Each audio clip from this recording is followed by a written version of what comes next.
Ministry is happening at St. Matthew. You know, ministry doesn't just happen when I'm in the office or when I'm up in front of the church leading worship or Pastor Ryan is, or when you're in church. Ministry happens all the time. This has been a full week of mission and ministry at St. Matthew, and I want to tell you about it.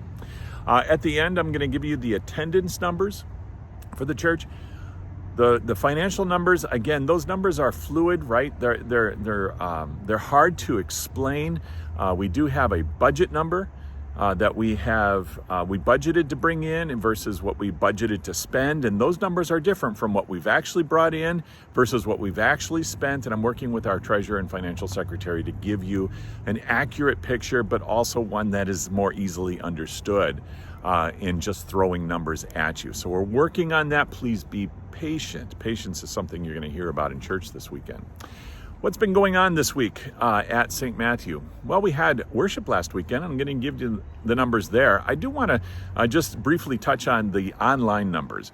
Those numbers reflect people that have put on the stream or visited the recording of the worship services. However briefly, they dropped in and they were reached. They haven't stayed from the first bell to the closing note of the final hymn, but that doesn't mean that they weren't here, and they were. And so those numbers somewhat ambiguous, but that's what they're reflecting, that somebody dropped in, however briefly, online. And the in-person numbers, pretty much that's what we count. So those are a little bit more accurate, or at least a little bit more solid numbers. What else has been happening? Well, Pastor Ryan and Todd Johnson and the Single Adult Ministry went to Indiana to visit the Shrine of the Passion, and they, from what I've heard, had a wonderful time. I was not able to go myself, but Pastor Ryan went with them, so they had a pastor go with them, and they heard the story of Jesus again in a very interesting and unique way. Brittany has started her Bible studies with the women of the community. She has it on Thursdays twice in the morning, which is an opportunity for the moms, the women of our preschool families, to come in and come to Bible study. And she also offers it online in the evenings as well.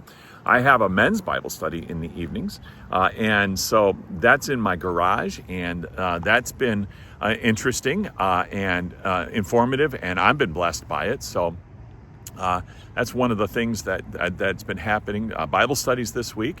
Confirmation started this last weekend too, in earnest, and something we have done new this year is having the parents also be involved. They're listening to the memory work at the beginning of the lesson, and they are then with Brittany talking about this is what they're learning in their classes, and this is how you can extend the lesson in their homes.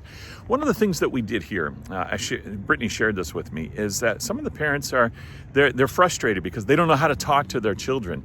They're also frustrated is they don't want to force their children to go to church, because the thinking is if you force them to go now, when they're old, they won't go to church.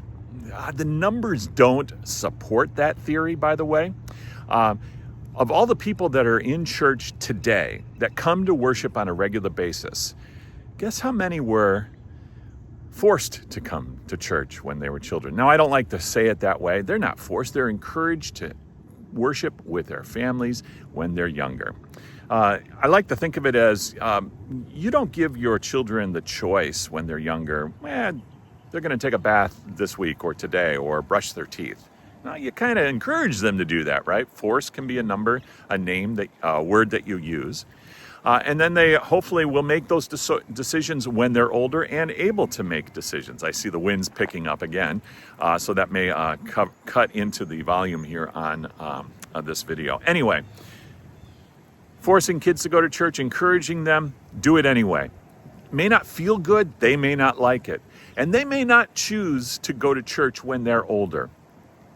But if you don't have them come to church now, the numbers do support.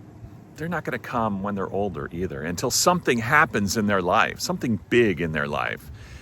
And church isn't just for the big things like baptisms and weddings and funerals. Church is for that every week, going to be encouraged, to be strengthened, to be forgiven, and to be learning about how I can live out my life as a follower of Jesus. So, may not want to, quote unquote, force your children to go to church, but But man, encourage them because it's such a good thing. It will be blessed by God. Another thing we heard too, I don't know how to talk to my kids. Doesn't matter. You don't have to know the perfect way to talk to your kids. Just talk to them. Get those connection journals out. We give them a connection journal, or do some kind of family devotion and talk about it. At least read the Bible together. God takes care of the rest. That's his job. He's good at it. Let him do it. Just get involved. That's what we're talking about in confirmation. A couple things coming up. Where I am right now, this is where we are planning on having the parking lot extended. When all the work is going to be done on the road in front of the church, that way, this will be hopefully completed. So we have a place to park, because the parking lot over there is going to kind of be a mess and about half the size of what it already is now. So that's why I was out here today to look at this. This is where this work is going to be done. We are going to meet in a couple of weeks with Lutheran Church Extension Fund to kind of put the final stages of the preliminary plan together. And then we're going to be able to tell you all about it and get you involved. This is an exciting time to be a member of St. Matthew. Yeah, we've been here a long, long time, 1863. And every generation has had their challenges and their exciting projects. This is ours.